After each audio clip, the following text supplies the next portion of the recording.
घर में कितना कैश रखना लीगल है? 2 लाख, 10 लाख या फिर कोई लिमिट ही नहीं है? Let's see what income tax law actually says.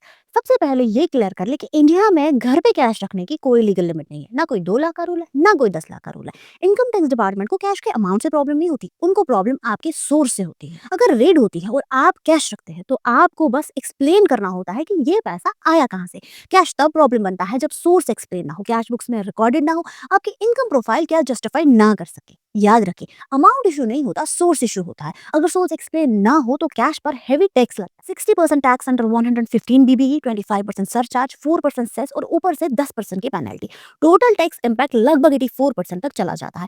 Example से समझते हैं, अगर रेड में 10 लाख अनएक्सप्लेन्ड कैश मिलता है तो लगभग 8.4 लाख तक टैक्स पेनल्टी में चला जाता है और आपके हाथ में बचता है 1.6 लाख। एक और इंपॉर्टेंट रूल, सेक्शन 269 एसटी कहता है, चाहे कैश का सोर्स जेन्युइन ही क्यों ना हो, आप 2 लाख या उससे ज्यादा का कैश एक ट्रांजैक्शन में एक्सेप्ट नहीं कर सकते हैं। इस रूल का वायलेशन हुआ तो पेनल्टी भी 100% तक हो सकती है। तो सेफ रहने के लिए लार्ज कैश होल्डिंग अवॉइड करें, बैंक विड्रॉल स्लिप्स और गिफ्ट डीड्स को संभाल के रखें, बिजनेस कैश प्रॉपर बुक्स में रिकॉर्ड करें और आईटीआर फाइल करते वक्त एआईएस मैच करें।